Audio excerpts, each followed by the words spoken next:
Chương 11, bình năng khai, cái bình có mở. Hàn Lập trên đường trở về không có chạm trán bao nhiêu người, chỉ có mấy sư minh qua đường thấy hắn đi khập khà khập khênh thì có chút kinh ngạc nhưng cũng không nói gì với hắn, xem ra không ai chú ý nhiều lắm đến một tên tiểu sư đệ như hắn cả. Trở lại nơi ở của chính mình, đau đớn trên chân trở nên dữ hơn. Hàn Lập nhanh chóng ngồi lên trên mép giường, nhẹ nhàng tháo giày và vớ kiểm tra thương thế. Chỗ sưng lên thật là khó chịu a. Ngón chân cái đã sưng mù, da ở vết thương sưng vừa hồng vừa sáng, giống như quả ớt cay lớn đỏ bừng. Hàn Lập vội vàng đưa tay đến cái gối gỗ trên giường, từ dưới gối gỗ móc ra một cái bình thuốc nhỏ, đây chính là thuốc trị ngoại thương do Mạc đại phu tỉ mỉ điều chế, đối với việc máu không lưu thông, sưng nề, thậm chí chảy máu đều có hiệu quả kỳ diệu. Cái này là hắn không dễ dàng lấy được từ Mạc đại phu nọ, vốn chuẩn bị cấp cho Trương Thiết phòng bị sẵn khi tu luyện tượng giáp công cực khổ bị ngoại thương dùng, không nghĩ tới ngược lại chính mình lại dùng trước. Nắp bình vừa mở ra, một làn hương thơm của thuốc tràn ngập cả căn phòng, nhẹ nhàng bôi thuốc lên trên ngón chân bị sưng mù, một loại cảm giác thanh lương lập tức xuất hiện, không hổ là bí chế thuốc trị thương của Mạc đại phu, lập tức thấy hiệu quả. Y thuật của Mạc đại phu thật không cần bàn cãi. Hàn Lập lại tìm kiếm một tấm vải sạch sẽ, bó lại ngón chân bị thương, lúc này mới mang giày và vớ vào. Hoàn hảo, đau đớn đã giảm bớt rất nhiều. Hắn trở lại đi vài bước nhỏ một cách chậm rãi, bản thân khá hài lòng với phương pháp xử lý vết thương nhanh chóng của mình. Hiện tại là lúc nên tìm hiểu cái bình thần bí kia, nó là nguyên nhân làm chính mình bị thương. Hàn Lập từ trong lòng lấy ra cái bình kia, lại tìm cái rẻ rách đem trà sát sạch sẽ, lúc này hình dạng của cái bình mới hiện ra trước mắt hắn. Thể tích của cái bình này không lớn, dùng một bàn tay là có thể cầm toàn bộ nó, so với bình thuốc của mình ở trên còn nhỏ hơn mấy phân. Bình toàn thân đều là một loại màu xanh nhạt nhạt, tại trên bề mặt bình có khắc mấy cái hoa văn màu xanh biếc, hoa văn hình dạng như phiến lá, nhìn rất sống động, sờ vào có một loại cảm giác giống như trực tiếp sờ vào phiến lá thực sự. Dùng tay ước đoán trọng lượng của nó, rất nhanh chầm xuống. Hàn Lập biết vật này rõ ràng không phải là kim trúc chế thành, đổi lại cũng không phải là một loại đồ sứ mà hắn biết. Lấy tay sờ tới, không có cảm giác lạnh lẽo của kim trúc, cũng không có kiểu mặt ngoài bóng loáng của đồ sứ. Hàn Lập cẩn thận quan sát kỹ một hồi mới nhận định rằng bình này là do một loại tài chất nào đó tạo thành, loại này thoạt nhìn cũng là một loại màu sắc thiên nhiên, nhưng màu sắc đồng nhất, không giống như sau này đã bị nhuộm qua. Thấy nắp bình được niêm phong rất chắc chắn, Hàn Lập quyết định thỏa mãn lòng hiếu kỳ của mình, lập tức cầm lấy bình để mở ra, xem bên trong rút cuộc có cái gì. Lại một lần nữa cánh tay cầm lấy nắp bình, dùng sức vặn ra. 1, 2, 3. Nắp bình cùng thân bình giống như cùng một thể đúc thành, vẫn như cũ, nắp bình không mảy may có dấu hiệu khai thông. Hàn Lập lấy làm kinh hãi, lúc nhặt được bình tử, tự mình không có khả năng vặn ra. Nhưng lúc ấy thương thế đã lấy hết khí lực, cũng không để tâm tới. Vốn tưởng rằng bây giờ có thể dùng toàn bộ lực đạo mở nó ra là một việc dễ dàng, không tưởng rằng vẫn không được. Hàn Lập liên tiếp thử vài lần, cánh tay đã đau hế ẩm nhưng vẫn không có thành công, liền ngừng lại. Hắn bung cánh tay của mình, hoạt động cổ tay, vừa rồi cố gắng quá mức đã có chút tác động vết thương. Cầm cái bình lấy được, lại một lần nữa soi xét, kiểm tra tỉ mỉ. Đáng tiếc, không có phát hiện cơ quan nhỏ nào ẩn mật tại trên mặt bình. Điều này làm Hàn Lập buồn bã, không mở nắp bình làm sao biết bên trong bình có cái gì. Lại nói cái bình này kỳ lạ như thế, dấu niêm phong rất chặt, dám chắc là một đồ vật rất quý. Hàn Lập lấy tay nắm chặt cái bình một cách tham lam, nhìn nó ngẩn người một trận, cuối cùng quyết định Trương Thiết với khí lực lớn hơn mình thử xem. Phải biết rằng Trương Thiết bây giờ hai tay có khả năng nhấc tới hơn 10 thùng nước mà vẫn bước nhanh như bay lên xuống núi. Hiện tại trong cốc có một cái chum đựng nước to, Trương Thiết mỗi ngày đều dùng nó để tập luyện. Quyết định nghiêm túc, Hàn Lập đi tới phòng của Trương Thiết, trong lòng hy vọng hắn nhanh trở về một chút. Tư vị chờ đợi thật không dễ chịu chút nào, Hàn Lập cảm giác được thời gian trôi qua quá chậm, qua một đoạn thời gian dài hắn mới nghe được thanh âm rát chi của Trương Thiết khi đẩy cửa vào nhà. Ngẩng đầu lên, Hàn Lập thấy Trương Thiết mặc áo bố sa mỏng, cả người từ trên xuống dưới ẩn ẩn ướt luồng nhiệt khí bốc lên, đầu đầy mồ hôi đi đến. Hàn Lập biết là hắn vừa mới luyện công xong, cũng không cảm thấy kỳ quái. Trương Thiết vừa thấy Hàn Lập ở trong phòng mình, hắn sửng sốt, không đợi hắn kịp mở miệng nói chuyện, Hàn Lập đích thị đã xuất ruột, lập tức cầm cái bình tới trước mặt hắn. Trương ca, giúp ta mở gấp cái bình này được không? Cái này ở đâu tới? Hình dáng rất đẹp mắt. Trương Thiết sửng sốt một chút rồi tiếp nhận cái bình. Tư, quái, đồ vật này cũng thật sự đủ cứng, khá khó để vặn nó ra. Rốt cuộc là từ cái gì chế thành? Trương Thiết cũng không nói nhảm, hai tay lại dụng lực nhưng vẫn không thể mở được nắp bình. Không được, ta vặn không ra, ngươi tìm sư minh khác thử xem sao. Trương Thiết nhìn Hàn Lập lắc đầu có ý xin lỗi, ném cái bình trở lại cho hắn và đưa ra đề nghị trên. Ngươi cũng không được sao? Hàn Lập có điểm nóng nảy, không thể kiềm chế đi lại xung quanh trong phòng. Ai ra? Chân ngươi thế nào vậy? Trương Thiết đã phát hiện ra Hàn Lập đi lại có chút không thuận tiện. Mọi thứ ổn cả, chỉ là đang đi thì vấp phải hòn đá. Hàn Lập cũng không biết tại sao lại không muốn nói cho Trương Thiết biết sự thật về chuyện cái bình. Có lẽ chỉ là tiềm thức, chuyện có liên quan đến cái bình trở thành một bí mật nhỏ của chính mình. Hàn Lập bây giờ trong lòng rất thất vọng, cũng không có tinh thần để nói chuyện với Trương Thiết, hỏi tiến độ luyện công của Trương Thiết sau đó liền rời đi khỏi phòng, chuẩn bị quay trở về chính tự mình nghĩ biện pháp giải quyết vấn đề về cái bình. Trở về phòng nhỏ của mình, Hàn Lập đặt cái bình lên trên mặt bàn, tự mình ngồi một bên rồi dùng hai mắt nhìn chằm chằm vào nó, đồng thời đại não chuyển động rất nhanh, cố gắng nghĩ ra một biện pháp tốt có thể giải quyết vấn đề. Chương 12, đập bình tử. Bang. Hàn Lập nắm chặt hai tay, đem một quyền hung hăng đánh vào mặt bàn, dùng công cụ đem cái bình đập bể ra. Đây là Hàn Lập sau khi suy đi nghĩ lại mới đưa ra quyết định này. Sử dụng phương pháp bạo lực để mở cái bình đã được hắn nghĩ đến từ sớm, nhưng đây không phải là biện pháp tốt nhất. Cách làm này, mặc dù đơn giản và rõ ràng, lại trực tiếp tiện lợi sử dụng. Nhưng vừa nghĩ đến, cái bình xinh đẹp kỳ lạ như thế, cũng sẽ không có phương pháp nào có thể bảo trì nguyên trạng, hoàn toàn không tổn hại. Hàn Lập cảm thấy trong lòng thương tiếc, thập phần không tình nguyện. Nếu như còn có biện pháp khác mở nó ra, Hàn Lập dù nói cái gì đi nữa cũng sẽ không sử dụng phương pháp thô bạo như thế. Nếu hắn kêu sư minh giúp đỡ, có lẽ có khả năng mở bình tử, nhưng tận đáy lòng Hàn Lập sớm đã bất chi bất giác đem nó trở thành bảo vật của chính mình, vạn phần không muốn để cho ngoại nhân biết. Hơn nữa, trên núi mỗi người đều có khả năng là chủ nhân của vật bị mất này, nếu biết bình tử ở tại chỗ mình, không phải là muốn thu hồi sao? Cái bình nhỏ đúng là xinh đẹp, thú vị, hắn bây giờ vạn lần không nơi trả nó về. Hàn Lập bây giờ đã bị thần bí vật phẩm trong bình làm nổi lên lòng hiếu kỳ. Hắn mặc dù biết, có lẽ đây chỉ là cái bình không, nhưng hắn vẫn nguyện ý đánh bạc một phen, đánh bạc với đồ vật bên trong, chắc chắn so với thân bình sẽ thú vị hơn. Càng nghĩ như vậy, Hàn Lập trong lòng càng ngứa ngáy khó chịu. Hắn nếu như không giải khai được sự nghi ngờ chứa trong mình, thì hắn buổi tối không thể ngủ ngon được.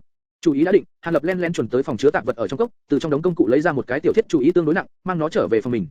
Trở về phòng mình, hắn từ trong góc phòng tìm ra một nửa viên gạch, thanh chuyên, cứng rắn bị bỏ đi, lại hay bên trong phòng có một chỗ đất trung tương đối bằng thẳng, đem viên gạch đặt ngay ngắn tại chỗ này, lại đem bình tử gác nằm ngang một cách vững vàng trên viên gạch. Tay phải Hàn Lập giơ tiểu thiết chủ y lên hơi cao, tại không trung dừng lại một chút, sau đó quyết đoán đập vào bộ phận lồi ra của bộ bình. Bang! Bởi vì sợ dùng lực quá mạnh sẽ phá hư vật chứa trong bình cho nên lần đầu tiên đích thị chỉ đập nhẹ nhẹ vào mặt trên, do xét một chút độ cứng rắn của nó. Chứng kiến không có một vết xước nào xuất hiện, Hàn Lập trong lòng yên tâm, xem ra có thể dụng khí lực lớn một chút để đập bể bình. Bang! 5 phần công lực. Bang! 7 phần công lực. Bang! 10 phần công lực. Bang 12 phần công lực. Hàn Lập sử dụng khí lực càng lúc càng mạnh hơn, cánh tay vung lên càng lúc càng quá mức, thiết chủ y hạ xuống với tốc độ càng lúc càng nhanh hơn. Thậm chí cú đập cuối cùng, làm cho nửa thân bình ngập vào trong viên gạch, nhưng toàn thân bình vẫn bảo trì hoàn chỉnh, một chút mảy may dấu hiệu bị đập bể cũng không có. Hàn Lập sợ ngây người, vẫn không dám tin, lấy tay sờ sờ chỗ bị thiết chủ y đập, không có một vết xước nào lưu lại trên bề mặt, vẫn óng ánh xanh biếc, khắp mặt bình vẫn sáng bóng. Việc này đúng là ngoài ý liệu của Hàn Lập. Hàn Lập lúc này mới chính thức khẳng định chắc chắn, tiểu bình tử này tuyệt đối không phải là đồ vật tầm thường, quyết không phải là bị người cố ý bỏ đi, 89 phần là người chủ không cẩn thận làm mất. Hiện tại nói không chừng người mất tại trên núi tìm kiếm vật này, nếu muốn giữ nó nhất định phải cất giấu kỹ, không thể cho ngoại nhân nhìn thấy cái bình này. Trong mắt Hàn Lập, chỉ cần chính mình không phải chủ động lén trốn đi, từ trên mặt đất nhặt được đương nhiên là sở hữu của chính mình. Nếu là một vật bình thường, có lẽ hắn sẽ trả lại cho người chủ, nhưng bình tử này thần bí như thế, có thể là của phú gia đệ tử hoặc giả là người có địa vị, thân phận ở trên núi, mà Hàn Lập đối với hai loại người này đều không có ấn tượng tốt. Hàn Lập từ nhỏ đã rất cực khổ, mọi người trong nhà cả ngày đều rất bận rộn, cũng thường thường không đủ cơm để ăn. Tại trong thất huyền môn, hắn thường thấy một loại người phung phí tiền bạc, ăn uống xa xỉ. Thất huyền môn đệ tử nếu không thích ăn thức ăn bình thường, mặt khác có thể bỏ tiền, thức ăn sẽ được cung cấp đặc biệt hơn, dùng tiền không sợ hao tốn. Mỗi lúc như thế này, Hàn Lập thấy tâm lý không thể nào thoải mái. Hơn nữa các phú gia đệ tử này thường bài xích, xem thường các đệ tử đến từ những địa phương nghèo đói, thường xuyên dùng ngôn ngữ chế nhạo, vũ nhục kẻ khác, thậm chí giữa hai bên còn có mấy lần xung đột nhỏ nhỏ, khi đó giữa bọn hài đồng cũng vài lần đánh nhau hội đồng. Hàn Lập cũng tham gia đánh nhau một lần, chỉ tiếc chính là hắn bị bọn phú gia đệ tử võ công khá hơn đánh cho mặt mày méo mó tội nghiệp, không thể xuất môn gặp người. Sau khi nghỉ ngơi mấy ngày mới khôi phục bình thường. Về phần những người trên núi có chút thân phận cũng không để lại cho Hàn Lập ấn tượng tốt. Từ Vương hộ pháp bỏ túi tiền bạc hối lộ của Tam Thúc, đến Vũ Nham dựa hơi quyền thế của Mã Phó môn chủ mà trực tiếp tiến nhập thất tuyệt đường. Mặc dù không thấy bao nhiêu đại nhân vật trên núi, nhưng hình tượng cái loại đại nhân vật trong mắt của tiểu hài từ lúc trước đích vĩ đại, giờ cũng đã vỡ tan không sai biệt lắm. Đối với hai loại người bỏ đi này, Hàn Lập hoàn toàn không muốn nghĩ tới, còn muốn chơi khăm chúng. Nghĩ tới đây, Hàn Lập lập tức từ trên cổ chính mình lấy ra một cái túi da. Cái túi da này khi hắn rời nhà đi, Hàn Mẫu cô ý dụng một tấm da thú may cho hắn, có khả năng không bị thấm nước, lại cấp cho hắn một cái bùa bình an dùng răng dã chư chế thành, hy vọng có thể bảo hữu hắn bình bình an an, vô bệnh vô thai. Hàn Lập mở cái túi da ra một ít, đem cái bình cùng bùa bình an để cùng nhau rồi buộc chặt lại, tiếp theo lại đem túi đeo trở lại trên cổ. Sau khi làm xong hết thảy việc này, hắn hướng xung quanh nhìn một chút, không có ai. Hắn mới ưỡn thẳng ngực lên, vỗ một chút lên chỗ nô ra của cái túi trên ngực mình, hiểu được chỗ này sẽ không làm người khác chú ý. Lúc này hắn mới tự mình cảm giác được tâm lý tin tưởng hơn nhiều, sợ lại xuất hiện điều gì ngoài ý muốn, cái bình sẽ bị người chủ tìm được, thu hồi về. Hàn Lập bí mật đem thiết chủ y để trở về chỗ cũ, làm bộ dáng như không có chuyện gì, tại thần thủ cốc chậm rãi, nhàn nhã đi dạo trong chốc lát, cho đến khi sắc trời hoàn toàn tối đen, mới đem theo cái chân bị thương trở về bên trong phòng. Chương 13, dị tượng khởi. Bởi vì biết Hàn Lập trên chân bị thương, Trương Thiết tự mình đem thức ăn tới tận phòng hắn, chuẩn bị cùng hắn dùng cơm. Hàn Lập nhìn căn phòng bề bộn của hắn, một hồi đem một cái ghế đến, một hồi lại đem thêm cái bàn, loay hoay hồi lâu, cuối cùng cũng đã có thể ăn cơm được, trong lòng không khỏi có chút buồn cười, nhưng càng thêm vài phần cảm động. Hai người ngồi bên bàn, vừa cùng trò chuyện với nhau, vừa nhai thức ăn trong miệng, thỉnh thoảng lại trao đổi tâm đắc luyện công với đối phương. Vừa nói về tượng giác công, Trương Thiết bực đến trợn trắng cả mắt. Trương Thiết hiện tại đối với tượng giác công, quả thực có chút căm ghét, hắn mặc dù chỉ mới tu luyện tầng thứ nhất, nhưng đã bị Mạc đại phu hành hạ kêu trời không thấu. Chẳng những suốt ngày xoa thuốc rất khó ngửi, còn phải thỉnh thoảng lại bị Mạc đại phu dùng gậy gỗ đánh, nói là muốn rèn luyện gân cốt của hắn. Phương pháp luyện công thô bạo này, làm cho hắn vào thời gian này, mỗi ngày ban đêm đều không thể bình yên mà ngủ. Bởi vì cả người từ trên xuống dưới sưng mù, mỗi khi đụng vào giường gỗ, đau đến nỗi hắn nhe răng niết miệng. Đối với hắn mà nói, quả thật đúng là một cơn ác mộng. Mà đối với Hàn Lập luyện vô danh khẩu quyết, Trương Thiết lại trong lòng rất hâm mộ. Thấy mỗi ngày, chỉ cần giống như hòa thượng, ngồi xếp bằng niệm kinh là được, những lời này làm cho Hàn Lập nghe xong, cũng chỉ có thể không có lời gì để nói. Trương Thiết đối với tượng giác công mấy tầng sau này cực kỳ sợ hãi, Hàn Lập cũng có thể lý giải được. Cho dù ai biết, sau này sẽ còn bị hành hạ hơn gấp mấy lần nữa, hắn cũng sẽ không thể ăn ngon ngủ yên được. Trương Thiết có thể kiên trì đến bây giờ, không có bỏ trốn, đã làm cho Hàn Lập rất là sùng bái. Nếu như đổi lại là hắn nói cái gì cũng sẽ không luyện cái loại võ công tự ngược đãi mình này, cho dù có thể làm cho hắn một đêm trở thành cao thủ nhất lưu, cũng có cái nhìn như vậy. Hai người nói chuyện, thời gian cơm chiều đã qua từ lâu, Trương Thiết vội vã thu thập các thứ trên bàn, đứng dậy cáo từ, đi trước để hắn sớm đi nghỉ ngơi, tĩnh dưỡng vết thương ở chân. Hàn Lập đứng ở cửa, đưa mắt nhìn đối phương rời đi, sau đó vội vàng trở lại trong phòng, nhanh chóng đóng cửa sổ lại, chỉ để lại cái giếng trời để thở. Lúc này mới lấy cái bình từ trong túi ra, lại tiếp tục nghiên cứu. Hàn Lập dù sao cũng chỉ là một đứa nhỏ hơn 10 tuổi, lật qua lại một hồi, xem tới xem lui cũng không ra đầu mối gì, thì có chút phiền muộn. Hơn nữa trên chân còn có thương tích, tinh thần cũng có chút mệt mỏi, trong bất chi bất giác, tay cầm cái bình nằm ở trên giường, mơ màng ngủ lúc nào không hay. Cũng không biết là qua bao lâu, Hàn Lập đang say ngủ, đột nhiên cảm thấy một cảm giác lạnh lạnh từ trên tay truyền tới. Hàn Lập dùng mình một cái, miễn cưỡng mở đôi mắt đang díp lại, mơ mơ màng màng nhìn lại trên tay mình xem có cái gì đang tắc quái. Đột nhiên, hắn lập tức ngồi dậy, miệng mở thật to, ngay cả nước miếng cũng từ khoe miệng mà chảy ra, cũng không chú ý tới. Hắn cũng không còn chút buồn ngủ nào nữa, bị cảnh tượng trước mắt thu hút lấy. Một chùm ánh sáng trắng li ti mắt thường có thể thấy được, thông qua cái giếng trời trong phòng mà chiếu vào, tất cả đều tụ tập vào cái bình ở trong tay hắn, hình thành một chấm trắng nhỏ bằng hạt gạo, làm cho toàn bộ cái bình bị từng tầng ánh sáng trắng bao quanh lấy. Ánh sáng trắng này phi thường nhu hòa, không chút chói mắt, mà cái loại cảm giác lạnh lẽo này, chính là từ ánh sáng trắng nhàn nhạt này truyền đến. Hàn Lập nuốt một ngụm nước miếng lạnh lẽo, mới từ sự kinh ngạc mà tỉnh lại, bỏ cái bình trong tay ra, bản thân lăn qua một bên lẩn trốn. Cảnh giác quan sát một hồi, phát hiện hình như không có gì nguy hiểm, mới cẩn thận tiến lên lại. Y ánh sáng trắng bao vây quanh cái bình, có vẻ xinh đẹp mê người vô song, lại có vài phần sắc thái thần bí. Hàn Lập do dự một chút, dùng ngón tay khe khẽ đụng vào cái bình vài cái, thấy không có phản ứng gì, mới cẩn thận cầm lấy cái bình, đem nó đặt lên trên bàn, bản thân cũng ngồi ở bên cạnh, hưng phấn quan sát kỳ cảnh mà mình trước giờ chưa bao giờ thấy. Hàn Lập mắt cũng không chớp, tập trung tinh thần nhìn chằm chằm vào luồng ánh sáng trắng bao quanh cái bình, rốt cục hắn cũng phát hiện trong đó có vài chỗ huyền bí. Cái bình này đang xuyên thấu qua bề mặt, đang không ngừng hấp thu ánh sáng trắng ở xung quanh. Không phải hấp thu, mà đang liều mạng tìm đường chui vào trong bình, cả đám đang tranh nhau, cứ như là vật thể sống vậy. Hàn Lập có chút tò mò, dùng ngón tay nhẹ nhàng sờ soạng. Lạnh lạnh, ngoại trừ cái này, cũng không có chỗ nào đặc biệt. Hàn Lập ngẩng đầu nhìn lại, từng đạo tia sáng trắng đang không ngừng từ trên giếng trời đi xuống, không có chút nào muốn dừng lại. Hàn Lập nhìn cửa xung quanh đều đóng kín, lại nhìn lên giếng trời. Hắn linh cơ vừa động, liền nhẹ nhẹ đẩy cửa ra, đưa đầu ra ngoài xem xét xung quanh. Hoàn hảo, hiện tại đêm đã khuya, ngoại trừ tiếng côn trùng, bên ngoài rất tĩnh lặng, xung quanh không có mờ hay. Hàn Lập rụt đầu trở về, xoay người cầm lấy cái bình, bỏ nó vào giỏ, sau đó chạy nhanh ra ngoài. Chạy đến một nơi tĩnh lặng, trống trải không người, lúc này mới ngừng lại. Dùng hai mắt nhìn ra bốn phía một phen, xác định thật sự không có những người khác ở chỗ này, mới cẩn thận đem cái bình ra ngoài, rồi nhẹ nhàng để ở trên mặt đất. Bên xung quanh cái bình có ánh sáng, sau khi bị nó bỏ vào trong giỏ, đã biến mất vô ảnh vô tung. Nhưng Hàn Lập cũng không lo lắng. Quả nhiên, qua một lúc, từng đạo tia sáng còn nhiều hơn lúc trong phòng nhiều, từ bốn phương tám hướng mà tụ tập lại.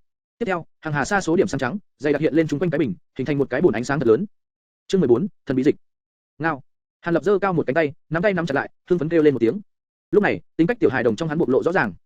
Xem ra, giả thuyết của hắn là chính xác, đóng chặt cửa sổ lại thì sẽ làm trở ngại cái bình hấp thụ bạch quang, chỉ tại nơi thoáng đãng rộng rãi không bị che phủ, khả năng hấp thụ năng lượng ánh sáng của cái bình mời trở lên rõ rệt, vòng sáng quanh chiếc bình trở lên to và rực rỡ hơn. Vì vậy hắn không biết những tia sáng này từ đâu mà đến, cái bình hấp thu quang điểm thì có tác dụng gì, nhưng cự ly để khai mở mê đề này, xem chừng còn phải mất một thời gian dài. Hàn Lập biết rằng, mình càng mong muốn giải khai bí mật chiếc bình bí ẩn này thì trong lòng hắn càng trở lên hưng phấn. Cho đến tận khi hừng đông xuất hiện, quang mang vây quanh cái bình mới dần dần biến mất, khôi phục lại vẻ tĩnh lặng vốn có của nó. Trong khoảng thời gian này, Hàn Lập một bên thì quan sát những biến hóa của cái bình, một bên thì lưu tâm quan sát, xem có bị người khác bắt gặp hay không. Hắn cúi người xuống nhặt chiếc bình lên, kiểm tra lại một chút. Vẫn như trước, không có một cái gì bất đồng cả, nắp bình vẫn đậy chặt cái bình, đánh cũng không mở ra được. Hàn Lập thất vọng, nhưng nhìn sắc trời không còn sớm nữa, chỉ có thể bất tình nguyện thu chiếc bình lại. Hắn còn phải quay lại thạch thất, đả tọa luyện công. Trong mấy ngày kế tiếp, vào ban đêm trong tại một thời điểm cố định cái bình đều phát sinh dị tượng. Vô số quang ti giống như phi nga phát hỏa bị cái bình hấp dẫn mà bay đến, sau đó biến thành một lượng lớn quang điểm, bị chiếc bình tham lam thôn phệ. Đến khi Hàn Lập tưởng rằng loại hiện tượng này mỗi ngày đều phát sinh thì đến ngày thứ 8, chiếc bình đã xuất hiện biến hóa. Khi Hàn Lập đi tới chỗ cũ, mang chiếc bình ra để nó hấp thụ quang điểm, nhưng là hiện tượng này chỉ duy trì trong nửa khắc thì ngưng lại. Tiếp theo, hoa văn màu xanh trên thân bình đột nhiên phát ra quang mang xanh biếc, cũng tại mặt ngoài thân bình hiện ra một số văn tự hay phù hào gì đó màu vàng kim. Kỳ quái văn tự, phù hào này có kết cấu vô cùng mềm mại, bút họa kỳ lạ, hàm chứa trong đó một ít phong vị cổ xưa, tại bề mặt bình du động không ngừng. Loại hiện tượng này khác với lúc trước, chỉ hiện ra trong một sát na ngắn ngủi rồi biến mất. Chỉ là trên thân bình lúc này vẫn còn lưu giữ lại mấy ký tự, phù hào màu vàng kim mà thôi, tựa hồ chưa có chuyện gì phát sinh cả. Trải qua mấy ngày gần đây, chiếc bình luôn xuất hiện những hiện tượng kỳ bí, Hàn Lập đối với những quái tượng này đã không còn có nhiều kinh hãi như lúc đầu nữa rồi.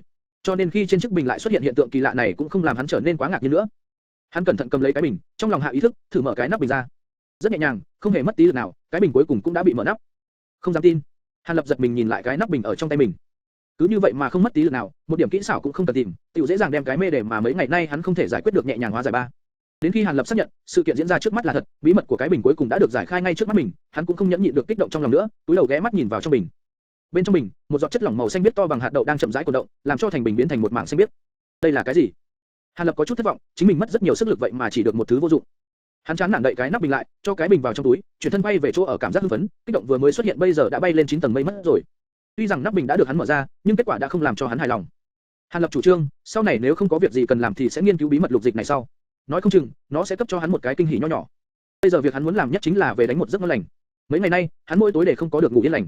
Cũng chính vì vậy mà hiệu suất luyện công của hắn bắt đầu chậm hẳn lại, hơn nữa, tinh thần hắn cũng có chút uể oải, làm cho Mạc Đại Phu phải hỏi thăm. Từ lúc trở thành Mạc Đại Phu thân truyền đệ tử, hay sau khi đột phá tầng thứ nhất của bộ khẩu quyết, hắn cảm thấy chính mình đã không còn động lực để tu luyện tiếp. Huống chi, hiệu quả đem lại của việc tu luyện bộ khẩu quyết này không quá rõ ràng, làm cho hắn không hài lòng cho lắm cho nên khó có thể khiến hắn dốc lòng tu luyện. Vì vậy, Mạc Đại Phu đã nghiêm khắc giáo huấn hắn một chập. Nhưng chính là vào thời gian tu luyện, hắn vẫn mơ mơ màng màng, một chút tinh thần cũng không có. Tình hình này đã khiến Mạc Đại Phu điên lên, cảm thấy có hay không mình đã thu nhầm người. Vừa nghĩ đến đây, Hàn Lập trong lòng cảm thấy có chút ủy khuất, chính mình vốn không muốn như vậy nhưng thân thể hắn thật sự không có chịu nổi. Làm cho Hàn Lập không tưởng được chính là, ngày thứ 2 sau khi giác tỉnh, hắn một lần nữa đã chú tâm, toàn tâm toàn ý tu luyện, đầu nhập vào trạng thái tu luyện điên cuồng. Nguyên nhân để hắn có những hành động như vậy, chính là do một câu nói của Mạc Đại Phu. Mỗi khi để thăng tu luyện bộ khẩu quyết lên một tầng, ta tiểu mỗi tháng cấp thêm cho ngươi bạc trắng một lượng gấp đôi lượng cũ. Mạc Đại Phu rốt cuộc nhìn ra khát vọng tiền tài của Hàn Lập, từ điểm chết đó mà tìm ra biện pháp giải quyết. Một câu nói đơn giản đã đem hắn buộc vào điên cuồng tu luyện. Trong những ngày kế tiếp, Hàn Lập vì muốn đột phá tầng tiếp theo của bộ khẩu quyết này nên đã tu luyện liều mạng. Ngày nào cũng vậy, từ buổi sáng đến giữa trưa, từ sau trưa đến tối muộn, ngày 2 lần hắn tiến nhập thạch thất, đả tọa tu luyện.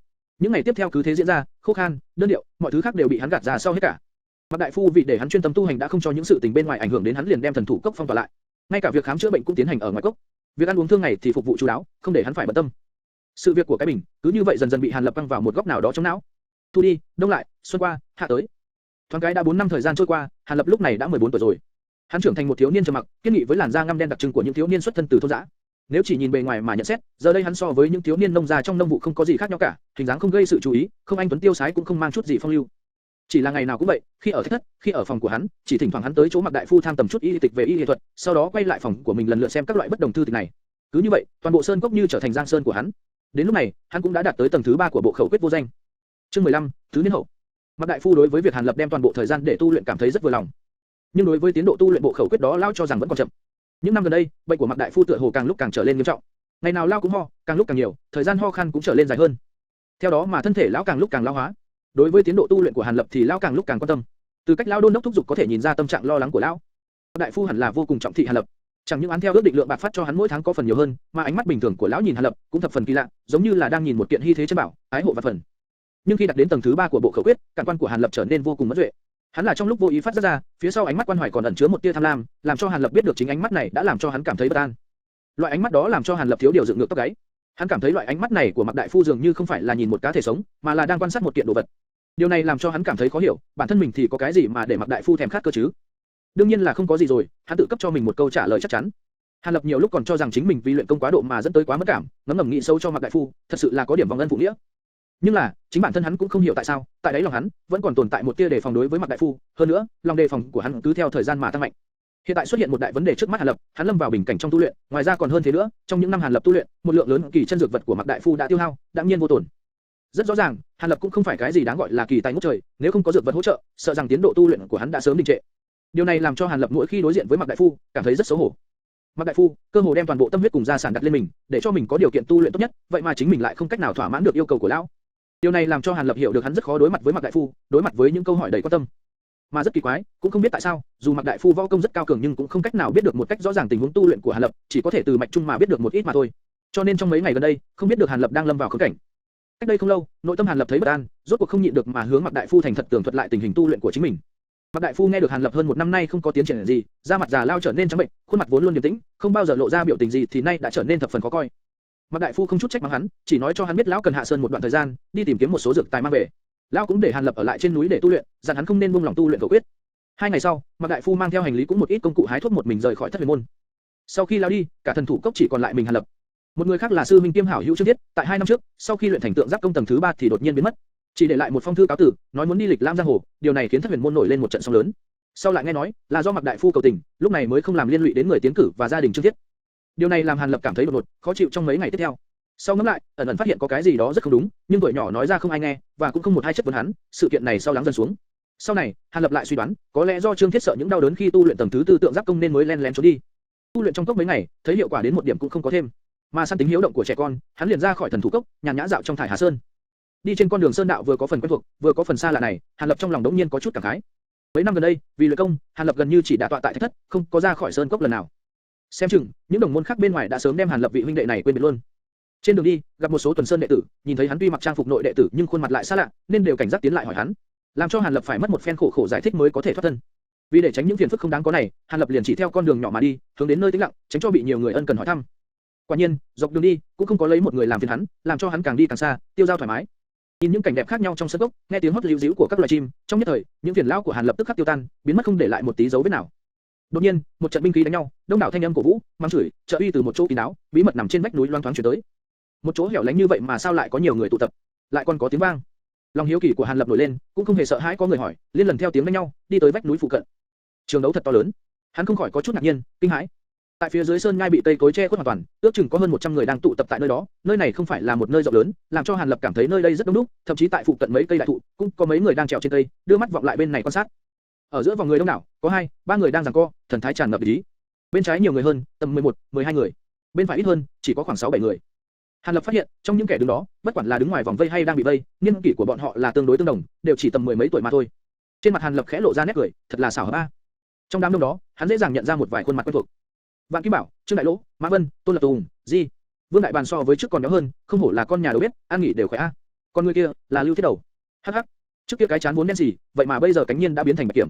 Hàn Lập tiến tới gần một thân cây, đối diện với những gương mặt quen thuộc kia, bắt đầu tiến hành điểm danh. Chương 16, tiểu toán bản. Ở giữa hai phe, đang có 2 gã tay không đang tỉ thí quyền cước. Một người thân hình mập mạp, nhưng hạ bàn bình ổn, quyền đấm, cước đá vô cùng có lực, đó chính là hảo hữu Vương Đại Bản của Hàn Lập.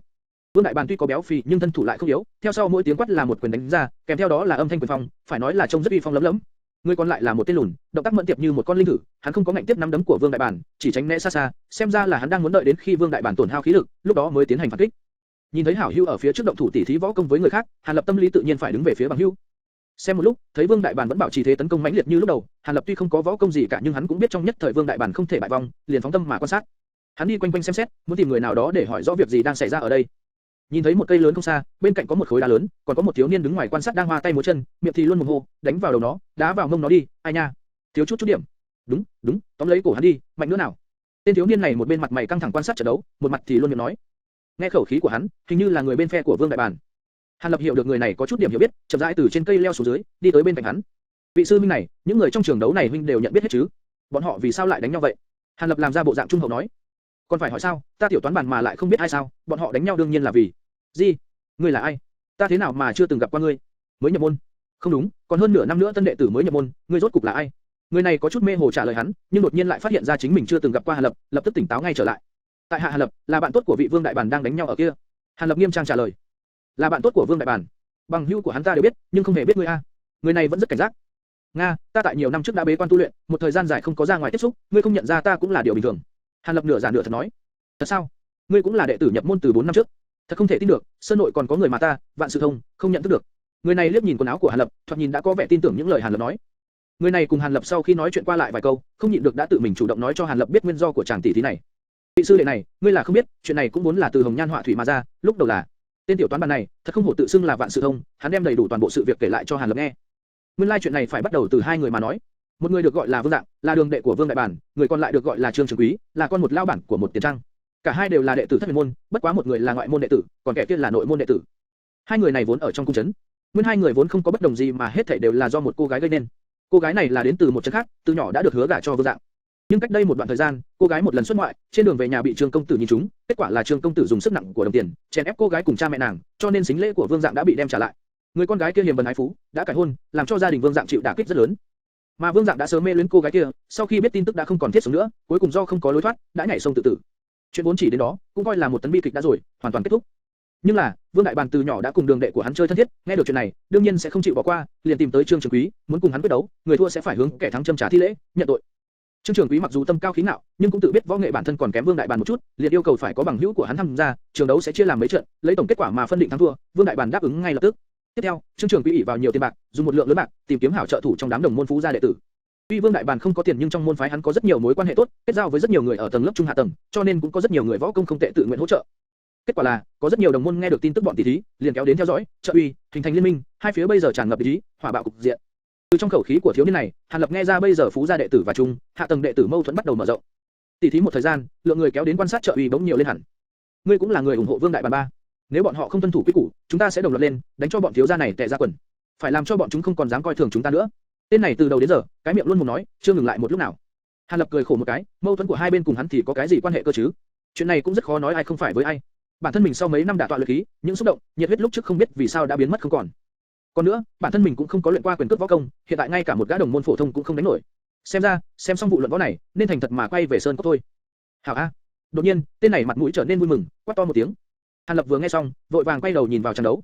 Nguyên lai, tên đối thủ của Vương Đại Bản cuối cùng cũng không thể tránh né được nắm đấm của Vương Đại Bản, bị một quyền đánh trúng gáy, liền ngã xuống ngất đi. Liền đó, một bộ phận đám đông liền lớn tiếng kêu to hảo, còn bộ phận còn lại, mặt mũi trở lên rất khó nhìn.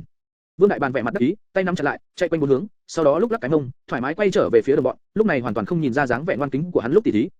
Bên Trương Trường Quý liền đi ra hai gã, đem người ngất xỉu mang về phía bọn họ.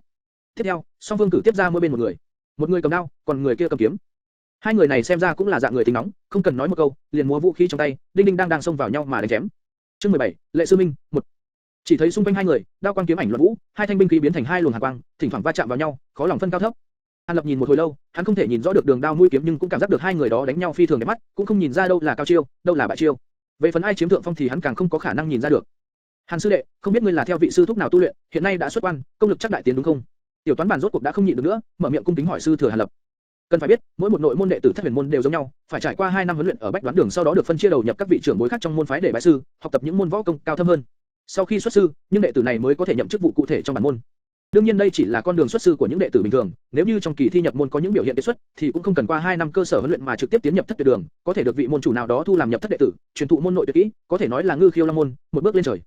Tại 2 năm huấn luyện cơ sở, những người có biểu hiện đột xuất cũng có hy vọng được một số vị trưởng lão, đường chủ, cung phụng xem trọng, được thu làm môn hạ thân truyền đệ tử. Những đệ tử này tiền đồ thì không thể so sánh với đệ tử của môn chủ, nhưng so với những đệ tử phổ thông thì được trọng dụng hơn rất nhiều. Tiểu Toán Bản nghe Hàn Lập vừa mới xuất quan, hơn nữa từ trước đến giờ chưa bao giờ gặp mặt qua người này, tự nhiên nghĩ tới có thể là đệ tử của một vị đại nhân nào đó trong môn nội, do đó mà cung kính hỏi thăm Hàn Lập, nghĩ muốn tiến tới làm thân. Ta vài năm trước bị một vị cung phụng nhìn trúng, được thu làm đệ tử, còn cụ thể danh hủy vị cung phụng kia, ta không thể nhắc tới danh hủy của lão nhân ra. Hàn Lập nói rất rõ ràng ý tứ của hắn, nhưng trên mặt giả bộ ngại ngùng, chỉ là trong ánh mắt có mang theo vài phần kiêu ngạo. Thật sao? Hàn sư minh thật là may mắn a, sau này địa vị của mình trong nội môn nhất định sẽ rất cao a, tiền đồ viễn đại, hy vọng nếu có cơ hội, sư minh có thể đề cử đệ được không? Tiểu Toán Bản nghe được Hàn Lập không muốn thổ lộ tên sư phụ, cũng không để ý, dù sao thì bất cứ vị cung phụng nào cũng cường hơn sư phụ hắn, cho nên giọng nói lập tức thay đổi. Hàn sư minh, vừa nhìn tiểu không phải là loại chịu tù túng trong ao, sớm sẽ có ngày thành đạt, tiền đồ vô lượng. Hắn tiếp tục định luận.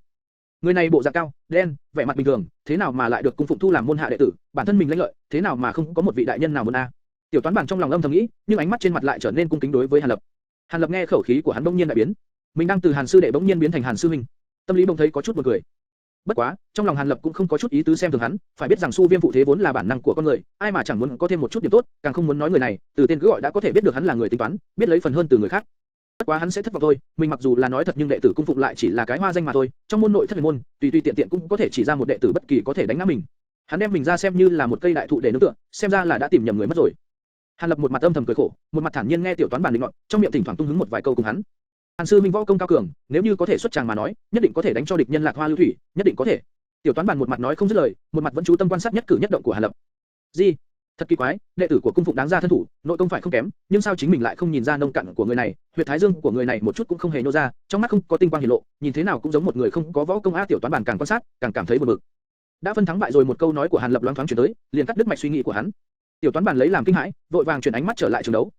Quả nhiên, người sử đao bỏ đao qua một bên, một cánh tay thì vết máu loang lổ, tay còn lại thì đang ôm lấy vết thương, khuôn mặt thì xanh mét, xem ra hắn thua mà không tâm phục khẩu phục.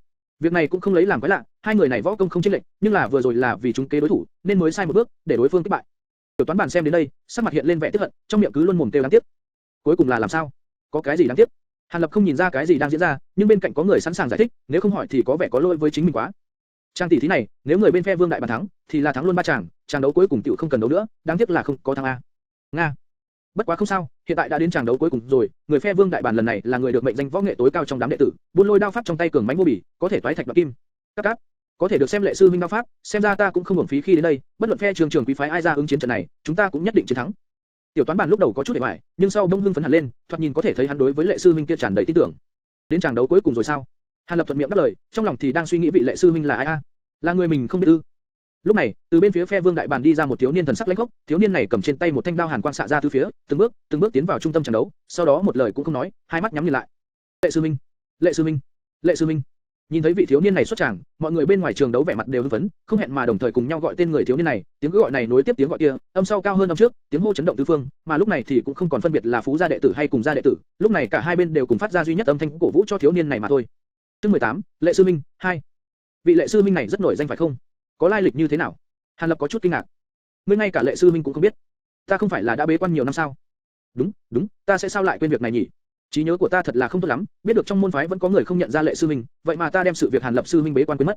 Tiểu Toán Bản chợt nhớ ra, vội vàng bồi tiếp. Giảng cho ta những chuyện tốt của vị lệ sư minh này được không? Hàn sư minh, đương nhiên là có thể rồi. Sự tích của lệ sư minh, chúng ta những thanh niên đệ tử đều biết rất rõ ràng. Tiểu Toán Bản nhìn thấy bên Trương Trường Quý đã phái ra đối thủ của lệ sư minh, liền cùng Hàn Lập giảng giải về các truyền thuyết của vị lệ sư minh này.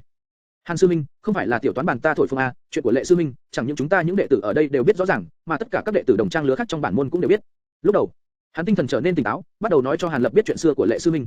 Thần thái của hắn bắt đầu bay lên, giống như là thổ mạc hành phi, nhìn giống như là đang kể lại sự tình của chủ nhân. Nghe Tiểu Toán Bản kể lại toàn bộ sự tích của lệ sư minh, thật đúng là có vài phân truyền kỳ sát thái. Vị lệ sư minh này cũng thượng sơn từ 4 năm trước, đương nhiên hắn và Hàn Lập không cùng một nhóm khảo hạch, hắn lúc đó cũng không thể vượt qua nổi khảo hạch, cũng trở thành một gã ký danh đệ tử. Nhưng là tại nửa năm sau, trong kỳ chắc thí ký danh đệ tử, hắn chẳng những hoàn thành những hạng mục được đề ra ở vị trí hạng nhất, mà lúc tối hậu, hắn còn cùng mấy vị sư huynh đối kháng, miễn cưỡng vượt qua 30 chiêu, kỷ lục này đã phá vỡ những kỷ lục trước của trong các kỳ thi dành cho ký danh đệ tử, khiêu dẫn tới sự chú ý của các đại nhân vật ở tầng lớp thượng tầng. Trải qua kiểm tra, kết quả khiến cho người ta phải kinh ngạc, căn cốt lệ sư huynh cũng chỉ như những người bình thường, tiềm lực hữu hạn. Kết quả làm cho người ta cảm thấy đáng tiếc, cho nên cũng không có vị cao tầng đại nhân nào thu nhận hắn làm đệ tử. Sau khi trải qua 2 năm huấn luyện cơ sở, hắn chỉ được bái một vị hộ pháp bình thường làm sư phụ, học một bộ võ công phong lôi đao pháp, là một môn võ công phổ thông, xếp vào trung tầng võ học của thất huyền môn. Nếu chỉ như vậy thôi, Lệ Sư Minh cũng không thể coi là truyền kỳ trong đám tân đệ tử được, chỉ có thể coi là đầu voi đuôi chuột. Nhưng sau đó không lâu, hắn tiểu bằng bộ phong lôi đao pháp vốn không được coi trọng, cánh nhiên tại cuộc tranh đua hàng năm dành cho nội môn đệ tử mà triển hiện năng lực, được bài danh trong 16 đệ tử hàng đầu, trở thành tân môn đệ tử duy nhất được liệt vào hàng ngũ này. Sự kiện này lại một lần nữa biến hắn trở thành tiêu điểm của môn phái. Trong các cuộc tỷ thí tiếp theo, Lệ Sư Minh lần nào cũng đều dũng mãnh vô cùng, duệ bất khả đương, đều giành được thứ hạng cao, vì thế mà bọn tân niên đệ tử đều nhận biết hắn. Trong cuộc tỷ thí so tài trong năm tiếp theo, hắn một mạch leo lên vị trí thứ 3, cần phải biết rằng, bài danh vị trí thứ nhất, thứ hai đều là những đệ tử đã nhập môn hơn 10 năm rồi, tuy chỉ nói là hàng đệ tử nhưng cũng đã 27, 28 tuổi rồi, thậm chí có khi còn hơn. Đa phần lũ đệ tử đều cho rằng, nếu Lệ Sư Minh có nội công cường mãnh như họ, bài danh ở vị trí đệ nhất không ai khác ngoài hắn. Cứ như vậy, Lệ Sư Minh lại một lần nữa gây ra sự chú ý được chỉ định xuất sơn, tham gia không ít những hành động trọng đại của môn phái bên ngoài. Trong khi những tân đệ tử khác đang khổ khổ tu luyện võ công, hắn đã bắt đầu thế thất huyền môn lập ra không ít công lao, trên giang hồ cũng có chút ít danh tiếng lệ hổ, nghe nói sắp tới hắn sẽ được đặc cách thu nhập vào thất tuyệt đường, học các môn võ công cao thâm hơn. Hàn Lập nghe đến đó, trong lòng cũng không khỏi run lên, nếu những chuyện đó là thật, gã Lệ Sư Minh này thật sự không đơn giản. Dựa vào thân phận một gã kỳ danh đệ tử, mà lại có thể tạo ra thành tựu như vậy, chính mình cũng có chút khâm phục. Bên phía Trương Trường Quý, trải qua một thời gian dài thương nghị, rốt cuộc cũng có một gã đệ tử mặt dày đi ra. Tên này thoạt nhìn võ nghệ cũng không kém, từ bên hông rút ra một thanh nhuyễn kiếm này khá mỏng, mềm mại vô lực, vừa nhìn có thể thấy được một người bình thường khó có thể sử dụng được nó. Lệ Sư Minh cảm giác có người đến trước mặt, chậm rãi mở hai mắt ra, trong mắt tràn đầy thần quang. Hắn đột nhiên hét lớn một tiếng, như tiếng sấm nổ vang vọng giữa trời, chấn đắc toàn trường làm lỗ tai mọi người cảm thấy lùng bùng. Người đối diện cũng bị chấn động, run lên một cái, trên mặt lộ vẻ sợ hãi. Tiếng thét vừa rời khỏi miệng, trường đao đã phát động, một đường đao quang chớp động, liên hoàn đao thức vận chuyển, tức khắc hóa thành hơn 10 phiến đao ảnh, đem đối thủ vây vào trong vòng đao ảnh.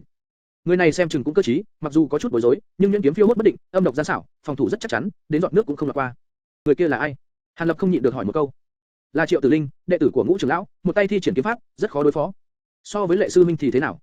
Đương nhiên không phải là đối thủ của Lệ Sư Minh rồi. Tiểu Toán Bản tự hào nói. Vậy sao tên Trương Trường Quý kia không tìm một gã khác lợi hại hơn xuất tràng? Triệu Tử Linh chính là tên lợi hại nhất trong bọn chúng rồi. Còn nữa, trong đám tân đệ tử, ai có thể đánh thắng nổi Lệ Sư Minh cơ chứ? Cho dù có hoán đổi ai đi chăng nữa, thì cũng chỉ lãng phí thời gian thôi.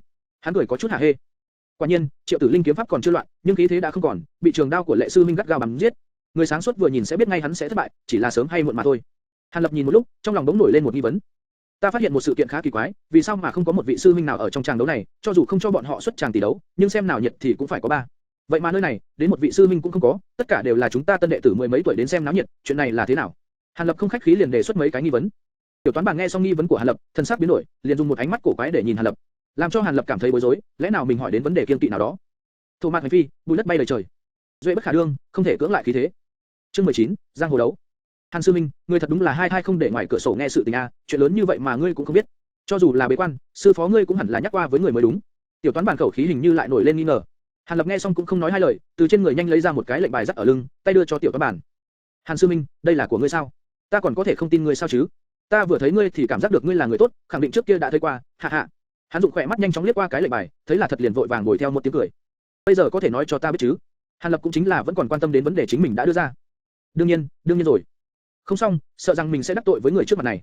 Tiểu Toán Bản trong lòng nghĩ thầm, nhưng ngoài miệng lại đem hết thể sự thật hưng phấn nói ra.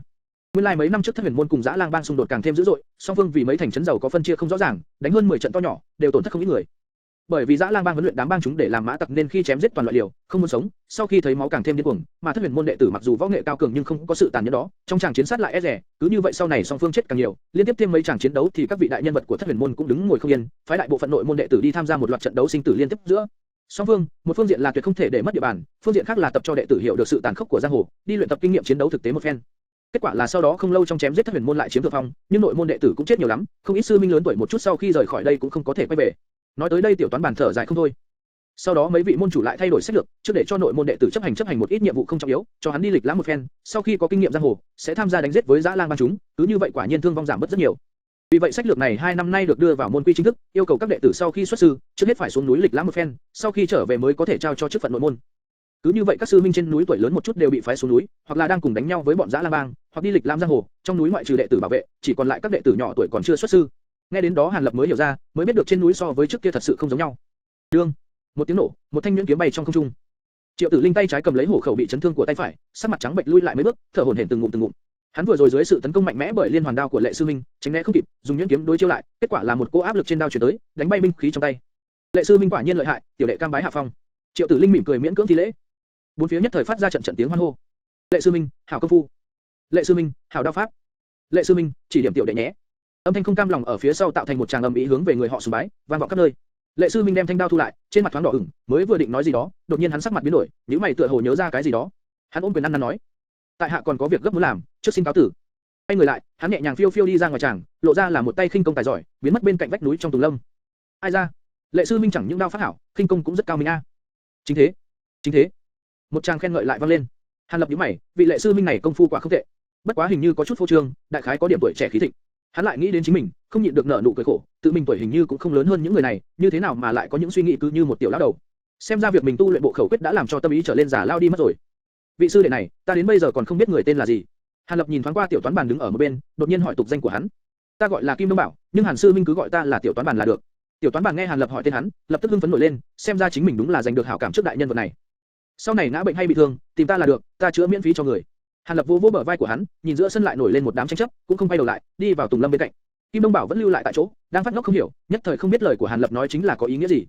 Chương 20, chịu tùy hoàn. Rời khỏi vách núi một khoảng xa, vẫn nghe loáng thoáng âm thanh ầm ĩ trong hỗn loạn của bọn họ, những người này cuối cùng sẽ xử lý tranh chấp giữa Vương Đại Bản và Trương Trường Quý như thế nào, Hàn Lập sẽ không quan tâm nữa. Vừa lúc hắn nghĩ đến Kim Đông Bảo đứng tại chỗ, bộ dáng sừng sốt ngơ ngác, tự trong lòng không nhịn được muốn cười to. Lúc này hắn cảm giác được tâm tình của mình trở nên thư thái, không có cảm giác buồn bực như lúc ở trong sơn cốc nữa. Hắn xuyên qua rừng tùng, hướng đi đến địa phương xa hơn, sau khi đi được một đoạn, đống trước mắt xuất hiện một dòng suối nhỏ tinh tế. Hàn Lập ngẩng đầu lên nhìn bầu trời cảm nhận mặt trời nóng bỏng, lại cúi đầu liếc mắt xem xét dòng nước trong vắt đang chậm rãi chảy, cảm giác được nếu gột tẩy trong đó đúng là một chủ ý không tệ. Lúc thân thể hắn cúi xuống, chỉ vừa mới chạm hai tay vào trong dòng nước mát lạnh, thì một loạt âm thanh rên rỉ đau đớn từ thượng lưu dòng suối truyền tới. Hàn Lập rất kinh ngạc, ở địa phương vắng vẻ, hẻo lánh này cũng có người sao? Hắn theo âm thanh rên rỉ hướng thượng lưu dòng suối tìm qua, đích xác có một người mặc phục sức của đệ tử, nằm sấp, không ngừng động thân thể chuyển về gần dòng suối, tứ chi run rẩy không thôi. Hàn Lập liếc mắt một cái nhìn ra được tên đệ tử này bị bệnh cấp tính, lại không có sự giúp đỡ, sợ rằng tính mạng sẽ nguy hiểm. Hắn vội bước tiến tới, từ trong người xuất ra một cái hộp gỗ, mở ra lấy một cây ngân châm sáng lấp lánh, hướng huyệt vị sau lưng của người này đâm tới. Hắn rất nhanh điểm hết các huyệt vị sau lưng, đem thân thể người này đảo ngược lại, chuẩn bị điểm các huyệt đạo trước ngực. Khi xoay người nọ lại thì bộ mặt của hắn cũng nhận ra, Hàn Lập đảo hít một ngụm lương khí, người có tính mạng bị đe dọa này, không phải vừa mới ở trên vách núi đại triển thần uy, chính là Lệ sư minh sao? Hàn Lập sửng sốt một chút, cẩn thận quan sát khuôn mặt mới thấy qua không lâu trước đó. Lệ sư minh vừa rồi còn đả bại đối thủ, võ lực vô địch, bộ dáng tiêu sái, ban đầu khuôn mặt lộ ra vẻ lãnh khốc, bây giờ ở khóe miệng bọt mép không ngừng chảy ra, rõ ràng là vị Lệ sư minh này đã đau đớn đến mức thần trí mơ hồ. Hàn Lập khôi phục tinh táo, ngập ngừng một chút, đột nhiên dụng ngân châm trong tay không ngừng châm lên người Lệ sư minh hơn 10 châm, khi lần châm cuối cùng kết thúc là lúc Hàn Lập cũng lau mồ hôi hột chảy trên trán, thở phào một cái, đích thị phương pháp ngân châm cấp cứu này đối với hắn mà nói cũng là một gánh nặng không nhỏ. Lúc mà toàn thân Lệ sư minh cũng đều có tiểu châm ánh lên ngân quang thì Lệ sư minh cuối cùng cũng khôi phục thần trí. Ngươi là? Hắn cố sức muốn nói nhưng khí lực không đủ, nói không ra mấy chữ tiếp theo. Ta là người thần thủ cốc, ngươi không cần nói nữa, trước tiên cần khôi phục thể lực cho tốt, ta chỉ có thể cứu tỉnh ngươi nhất thời, bệnh của ngươi rất kỳ quái, phòng trừng Mạc đại phu có thể cứu ngươi, đáng tiếc bây giờ ông ấy không ở trên núi. Hàn Lập bắt mạch Lệ sư minh, nhíu mày. Tốt ở. Sắc mặt Lệ sư minh trở nên lo lắng, môi động đậy vài cái, muốn giơ cánh tay nói cái gì đó nhưng không thành công. Ngươi trên người có thuốc trị bệnh? Hàn Lập lập tức hiểu được ý tứ của hắn, suy đoán hỏi ngược lại. Lệ sư minh thấy Hàn Lập hiểu được ý tứ của mình, vẻ mặt mới giãn ra, cố hết sức gật đầu. Hàn Lập cũng không khách khí, tìm tòi trên người hắn, tìm ra rất nhiều tạp vật, trong đó có một cái bình ngọc nhỏ màu trắng, cái bình quý như vậy, dấu niêm phong còn tốt, nhất định là vật hắn muốn tìm. Hàn Lập cầm lấy cái bình, quay đầu lại nhìn vẻ mặt của Lệ sư minh, quả nhiên sắc mặt Lệ sư minh hiện ra vẻ vui mừng, gắng sức nháy mắt ra hiệu. Hàn Lập cầm lấy cái bình mở ra, ngoài dự đoán, không có mùi thơm của thuốc bay ra, ngược lại một cổ nồng đậm mùi hôi từ trong bình đập vào mũi. Hàn Lập vừa nghe được mùi này, sắc mặt lập tức trở nên khó coi một chút, từ bên trong lấy ra một dược hoàn màu phấn hồng rất đẹp mắt, không ngờ nó lại tỏa ra mùi khó chịu như vậy, thật khiến cho người ta khó có thể tin được. Đúng là dược hoàn này không? Hàn Lập sắc mặt khôi phục bình tĩnh. Lệ sư minh lúc này đã gấp đến độ nói không ra lời, chỉ có thể nháy mắt mấy cái biểu hiện. Chịu tùy hoàn, từ hợp lan, hạt vĩ hoa, bách niên lam nghi đoán, thêm 23 loại vật phẩm hiếm thấy luyện thành. Thuốc sau khi làm xong, bề ngoài có màu sắc phấn hồng, có mùi hôi kỳ dị. Sau khi phục dùng thì kích phát năng lực thân thể rất lớn, làm năng lực của người phục dùng tăng lên. Những điều ta nói ra đúng chứ? Hàn Lập lạnh lùng nhìn Lệ sư minh, từng chữ nói ra trước mặt, mang theo một loại khẩu khí không thể bắt bỏ. Lệ sư minh vừa nghe Hàn Lập nói ra, sắc mặt lập tức trở nên tái nhợt không có chút máu, ánh mắt lộ ra tia bối rối. Thuốc này sau khi uống, cách một đoạn thời gian phải uống tiếp, hơn nữa người dùng phải chịu đựng sự đau đớn như rút gân, hút thủy, chịu cân, hấp thủy. Nếu không ăn, nhẹ thì toàn thân tê liệt, nặng thì mất tính mạng. Hơn nữa, cho dù uống thuốc đúng thời gian thì sau 10 năm đầu tiên vẫn không tránh được mất tính mạng. Hàn Lập không có dừng, vẫn tiếp tục nói: đừng nói với ta là dược hoàn trong tay ta đích xác không phải là chịu tùy hoàn. Hàn Lập đang khi nói chuyện, dừng lại một chút. Lệ sư minh nghe đến đó, trên mặt đã hiện ra một loại ánh mắt tuyệt vọng bị người vạch trần, nhưng trong ánh mắt vẫn còn toát ra một loại cảm giác vạn phần kinh ngạc, khó có thể nghĩ đến. Người có phải rất kinh ngạc ta như thế nào nhận ra được loại dược hoàn phi thường hiếm thấy này? Hàn Lập nhìn ra nghi vấn trong lòng của hắn, lời nói biến đổi, tự chính mình lên tiếng. Kỳ thật rất đơn giản, ta cũng đã dùng một hoàn thuốc loại này. Lời Hàn Lập kinh thiên, một câu nói làm Lệ sư minh hoàn toàn sợ ngây người, nhưng sau đó lại lộ ra ánh mắt không tin. Ta dùng thuốc này phương pháp bất đồng so với ngươi, ta tổng cộng dùng một viên nhưng đem chia nó thành 10 phần, mỗi lần cũng đều bắt nó trở thành dược dẫn cho nên không có nguy hại gì cho thân thể.